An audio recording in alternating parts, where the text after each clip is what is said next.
So the big question is this. How entrepreneurs like us who have been breaking with old beliefs, like the idea of holding a 9-to-5 job and living paycheck to paycheck, taking a lifetime to reach business and life success as the only option we have? How do we grow our business in a way that lets us highly service our customers, getting our products and services and the things that we believe in out into the world without diluting our life but enhancing it and taking the journey of internal and external growth? That is the question, and this podcast will give you the answer. Your host is Marina Simon, and welcome to 10 Exit. Life and business as usual? Never again.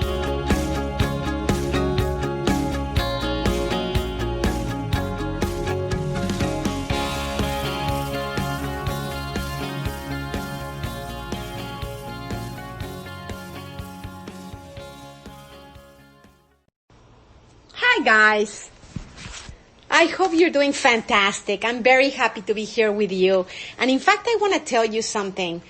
I have a kick out of this podcast, and I tell you which is the part that I like the most. I like when I interview some of you guys. It is really interesting how much one can learn from different professions and universes that each of us are. It gives a depth of different parts of life that one might not consider, and successful actions on different areas that one might not think about that. So I want to thank you because has been really a kick for me to do this. You know? Yeah, I've learned a lot as a podcaster. So thank you, and thank you for listening. And I hope, in a way, it touches your life and, it gives you a little jewel just to apply. I guess that has been kind of my purpose. It's just in the day-to-day life, have little jewels that if you apply, it can better your life in some way. Doesn't matter if it's in business, it's on your personal life, is it on sports, doesn't matter, It's like, I think these days it's important to have some sources of positiveness in our lives because, there's a lot of not positive things surrounding us sometimes. So I hope it helps anyhow. So today I want to tell you something about a marketeer, an amazing person I've met through his seminars and books and just seeing the products he has created, right? And the empire he's creating with what is called ClickFunnels, which is his company. And the person I'm referring is to Russell Brunson. He's a quite young, CEO, started as an entrepreneur, and now he's an amazing marketeer. For me, really opened the eyes to the new world, to the new technology, and in a very simple way. His books are simple to digest and to apply. They're very applicable. So when you read them, first of all, you understand them. And second of all, you can apply them immediately. It's not just data that just falls behind and it just, feels good or, that will be great to do. But it's something that he takes you by the hand. If you follow his technology or his technique, it's simple. You work at it, but it's simple. So there's 16 timeless lessons that studying him for quite a while I learned. And I want to break down this into 2 podcasts, if it's okay with you guys, because I want to make sure I cover with enough examples each of the points and I just don't rush through them. So there's 16, so we're going to take 8 at a time. All right? So the first thing that I learned is that he really exposes to become a relentless tester. Test, and test. Testing is the only way to achieve real marketing and business results, right? There is no failure, guys. There's testing. If you don't test your materials, like the persons that do stand-up comedy, right? You see Seinfeld and you see many others that are outstanding, and every joke they say, it has an amazing laugh from the public. Well, guess what, guys? That wasn't their first joke. They have been testing the material and write down the ones that work. Is that failure? Not really. That's testing. And I want to add to that, that's one of the things that has really changed my viewpoint in life in general. You know, some of us think that because we intend to do something and we didn't have the results that we wanted, we fail. Well, guess what? We don't fail. We basically are testing things in life, business, relationships, in your own personal life. And if it doesn't work, we move on. That means that that's not the right tool, right? Or the right time. But it's a test. Now, Russell emphasizes the idea that you should rely on market feedback, not your opinion or others' opinions or theories, right? It's one example is like, you know, you set up a website, right? And your friend says, you know, I just don't think that I will buy your product, or it's too expensive, or it's too cheap, or your website is too colorful, or I don't resonate with you. Well, guess what, guys? We don't care about that. That is not your customer, right? You tested with your ideal customer. So who's going to talk? Let people's credit cards and wallets do the talking. You're not going to get your best friends talking. Even when you love him to death, he doesn't have any business testing your material if he's not your ideal customer, right?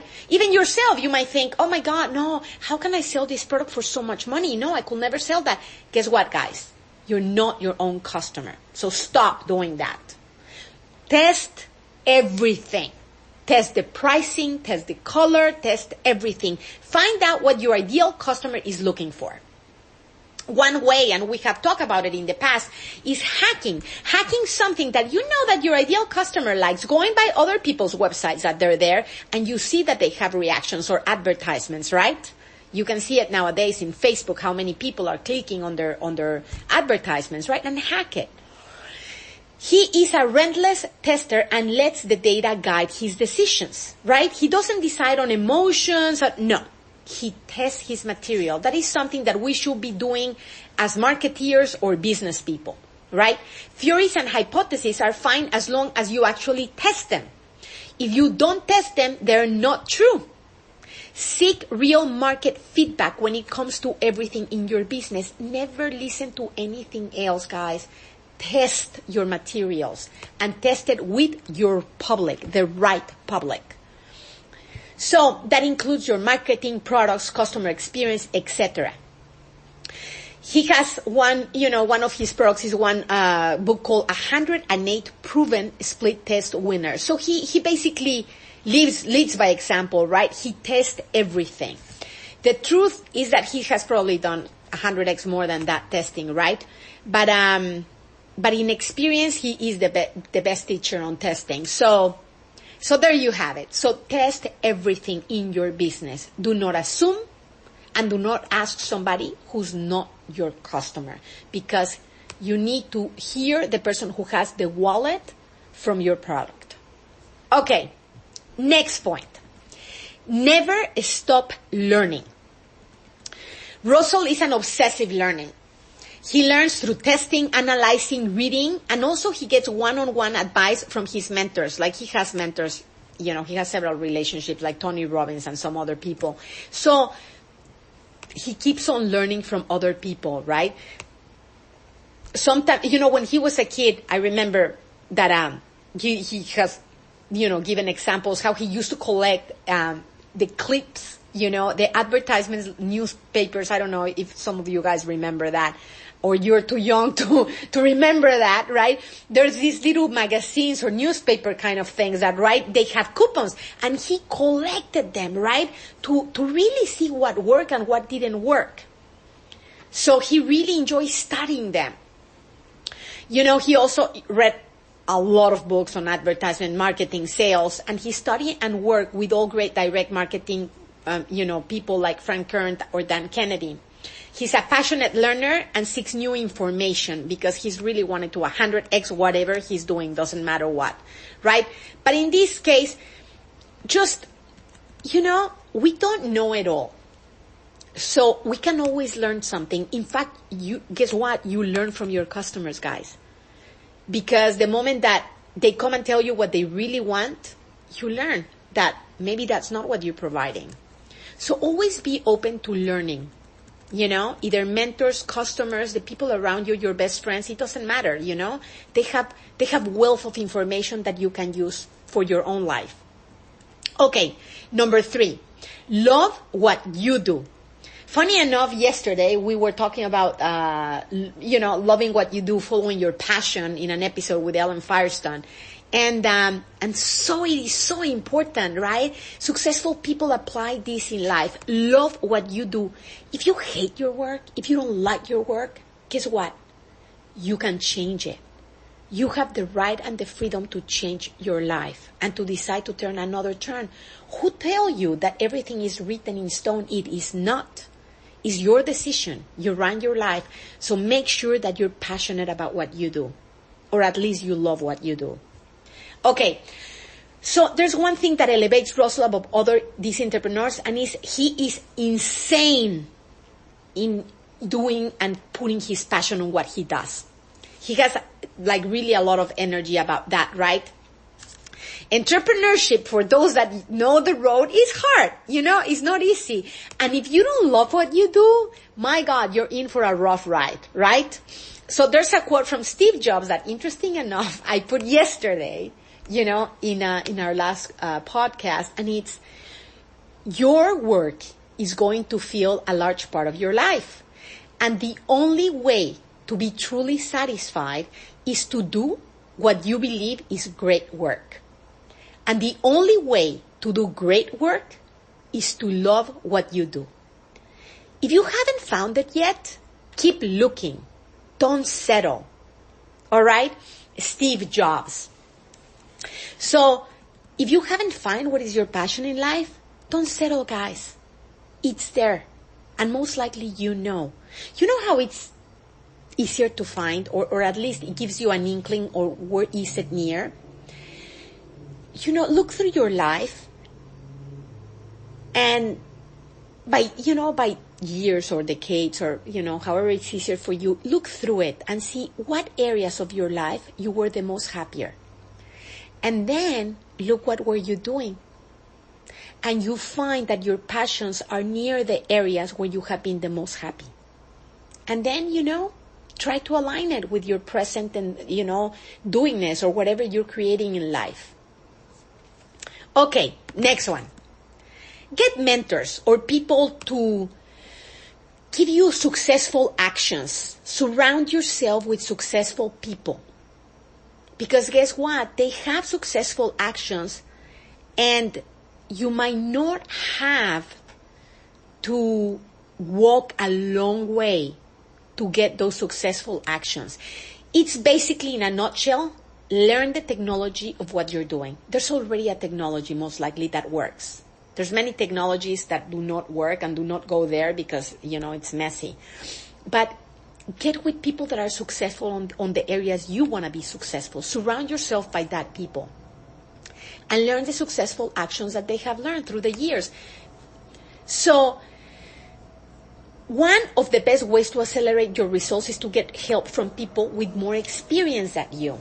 The truth is that you can learn every skill you need to succeed in business, because there's not enough time. Or let's put it this way, you want to produce more, you don't want to waste the time that you have. You want to increase the rapidity of your success. So you need help from other people who have already become expert in their respective fields. Follow those guys, follow the leaders on those areas. Not the authorities like, PhDs, 1,000 papers that unfortunately many of them don't know the practical side of life. I'm talking about true leaders and true success stories in their areas. This helps you accelerate your growth because you don't have to go through the process of learning, like the long process that they took, right? It's been said that it takes 10,000 hours to achieve mastery in any skill. So it's an estimate, right? The average person lives 27,375 days, right? Which equates to 357,000 hours in your life, right?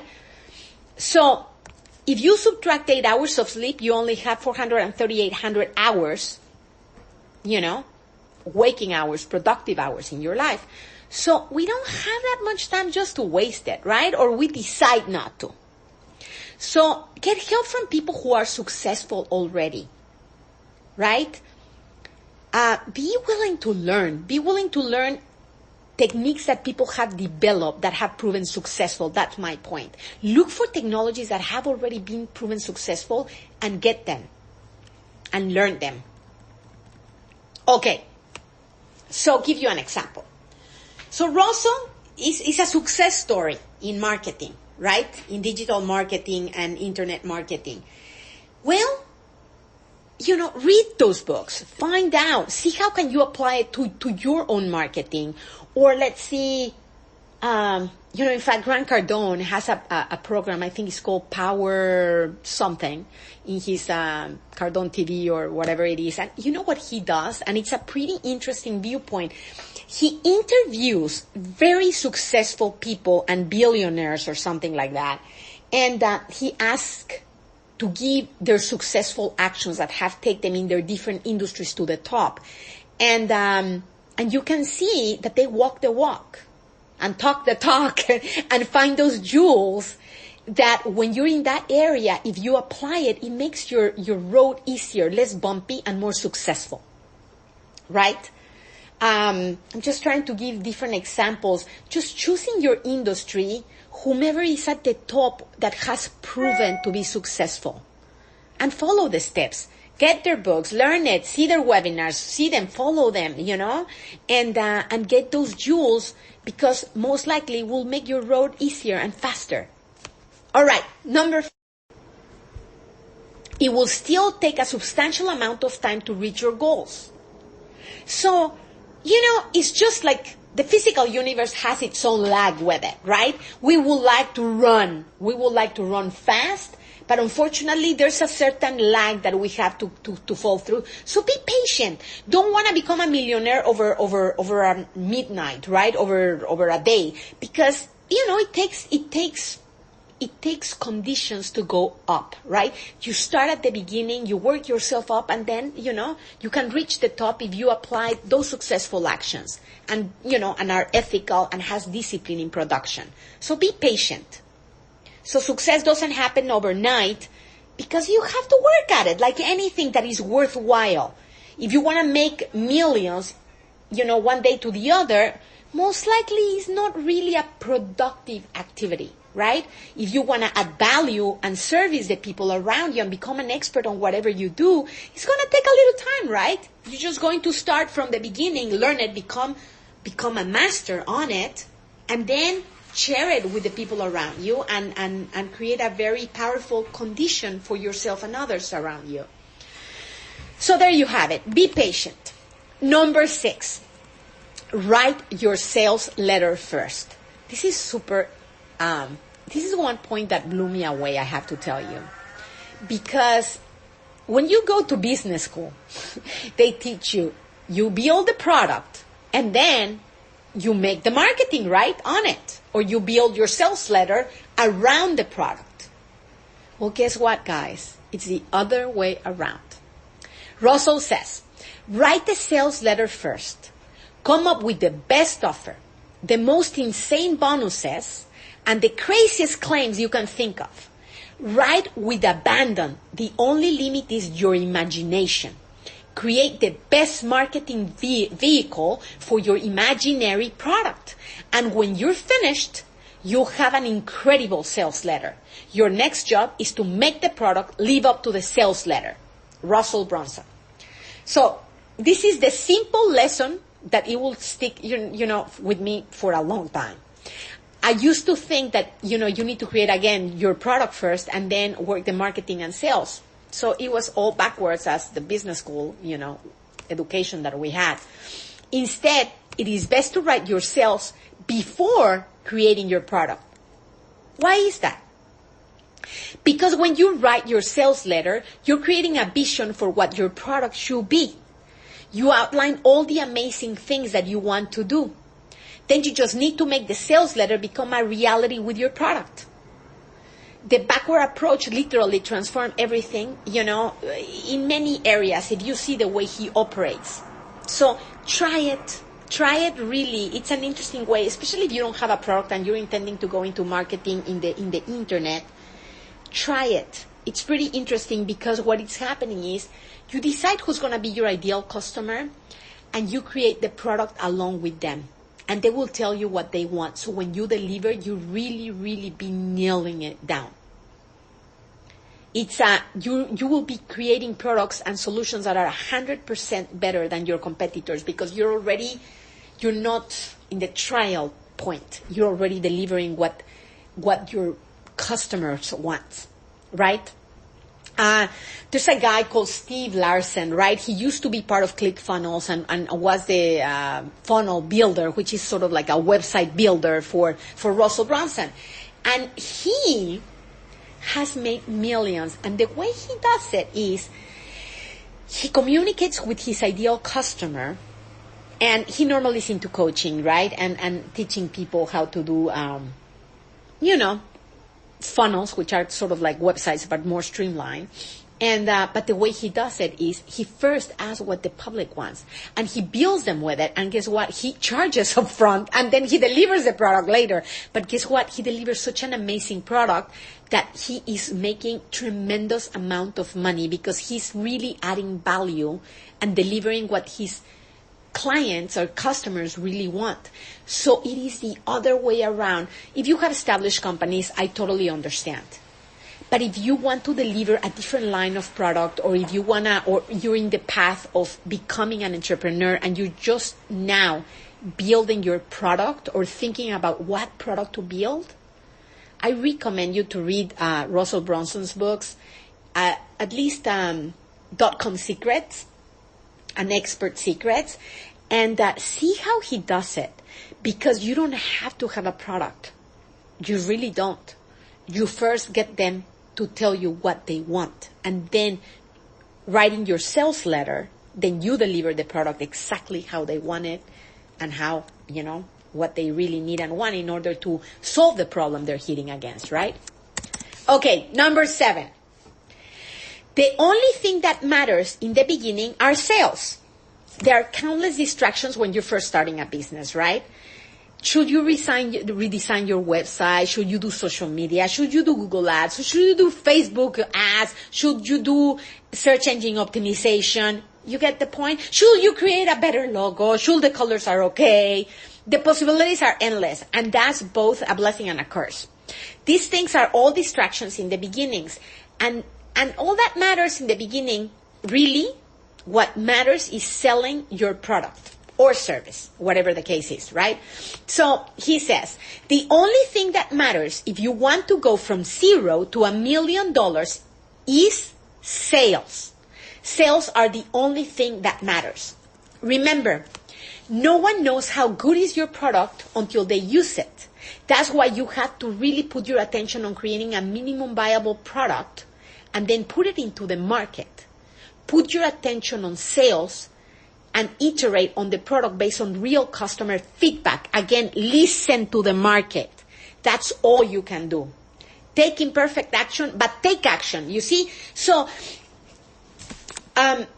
basically, sell. First, you need to give that product into the market to your customer. Once they have it, listen to the market. They will tell you, I need 2 of them, or I need it. Why don't you make it red? Or why don't you make it half size? Or can I have it to travel? Or why don't you make your service so we can use it daily? Or, listen to the market. Or if you have a lot of returns, well, why are they returning your product? Is it not the right way? Or maybe, it's not constructed with the requirements of your customer. So if you listen to your market and to your ideal customer, you will have all the information to better and streamline your product. Here's the thing. It's so interesting because when you're coaching or where your product is teaching something, normally what successful people do, they do live training. You know why? Because when you do live training, they comment while you are doing the training, right? And then they'll tell you exactly. Maybe they want to hear more about certain area you just passed through very lightly, or maybe they don't want to hear at all about something you really went deep into it, right? So when you do live training, you listen to that customer, man, and I tell you that is the most valuable feedback you can have, because they are telling you what they want. Don't be too ego to be, oh my God, why don't they like my product? My product is outstanding. No, guys. You're there to service your customer. Remember that. It's not about your product. It's about their needs and wants. So listen to your customer. Do the sales, right? That's what it's important. And then you'll stream that line. So I went into a tangent. So what I was saying is, like, people do the webinars live originally, right? So you're doing the webinars, let's see, for 100 people, whatever number of people. You do them until you have a streamlined coaching webinar that is perfect. Once you have it, you keep that recording, and now it becomes your sales product. You don't have to do it live anymore. You can multiply yourself because that seminar is perfect. It has exactly what your customer needs and wants. So just as a bottom line, listen to the market. Right? How do you do it? Sell your product. And then, they'll tell you if they like it or what can you, change. Okay, last for the day. Money is made on the back end. What does that mean, right? So it is not secret that Russell believes that back end sales are more important than front end sales. What does that mean anyhow, right? Okay. If you know websites, right, or in this case funnels, which are websites, but it's more streamlined process, right, but it's a website. You have back-end sales and you have front-end sales. What do I mean by that? Okay. You have something that you normally send front-end, which is your first sale, which is a least expensive product. You have to make it super sexy because it's your first product. The person doesn't know you, your customer. They don't know that you're trustable. They don't know your product. They don't know your brand. They don't know who are you, right? Your product seems to be solving their problem. So what happens is, on the front end, you really don't make money. You have to create the most sexy product on the front end and give them the most amount of bonuses in order for them to get their credit card and be trusting you to give you their money, right? So what happens is that's not where you make the money. Basically, what you're doing in the front end on the first sale is collecting entities, like, right? Joe Jones bought from you. Let's see that you're selling books, okay? You wrote a book and you're selling a book. Okay. Joe Jones is going to give you their money if you create such an amazing offer in the front, and you're going to maybe do free plus shipping on your book, which took you 5 years to write, right? But what you need to develop is what he calls a value ladder, which is you have less expensive products and then you start increasing in price as your products increase in value. Let's see that your next product will be maybe coaching. Maybe you are a business consultant and you wrote this amazing book on business, right? On marketing, or how to increase your sales, on how to create the best product. I don't know. So you have this book, right? So you will give the least, you will give I wouldn't say cheapest, but you will give the least amount of money for your customer to expend and the more sexy offer at the beginning of your ladder. So they give you the credit card, because you know what? The first buy is the hardest ones because they don't know you. You haven't created a relationship with your customer. So the money, you're not going to make money on the beginning because you're going to have free plus shipping, right? But then let's see that later on he reads your book and he's like, oh my God, this guy is amazing. What value? I'm applying all of these tools. And then you start selling them a little more value and more expensive products. So that's where you do your money. It is on the one-time offers. It is on the it is on the products that you sell that are more expensive. Let's see that if you're on physical products, that is if you're in for informational products like coaching or something that is not physical, right? It is like ebooks or coaching or something that is not physical. Now, if you're selling physical products, you can bundle it up, right? And sell more of that. And that's when you get your money by bundle up. Let's see that you sell a razor, right? So you sell one razor on the front end, but then on the back end, you sell a package of 100 razors, right? And you give an outstanding price, but that's where you make your money, is on the back end. So this methodology is the foundation of his software, right? So in essence, he believes you should offer low-end products on the front end, meaning, as I told you, least expensive in the front end as the first time that they buy from you, and sell your higher priced products on the back end, meaning you sell it after they already bought from you the little amount money products. So the front end offer is used to break even with advertisement and to acquire customers affordably, right? The money that you're making, you're cashing out, let's see, $7 because you're paying free plus shipping on a book, right? $7 each customer. It's not that big of money. So it's also lower price because getting the first sale is the hardest. Once someone pulls out their credit card, it becomes substantially easier to sell them other products, right? That can be with more value and higher price. So Russell refers to this as sending it up the value ladder. So the goal is to increase the lifetime value of every customer. Sometimes this happens immediately after the first sales, meaning you're upselling, correct? I'm going to give you another example. Let's see that you are a brick and mortar. Okay, so let's see that you're a dentist, right? So you are going to pull your customers for a free consultation, right? And you're going to give them a cleanup of the teeth. And you give them a really great pricing for that. So that will be your front end, and that will be your least amount of price. Okay, and you have to make a very sexy offer for them to start being your client, right? Or customer or patient in this case, if you're a dentist. Now, on the back end, you're going to build all the different services you can deliver. If you see that he needs an extraction or he needs other kind endodontic work. So you start giving your highest value on the back end once they become your customer and they bought from you on the front end. That will be on a brick and mortar, right?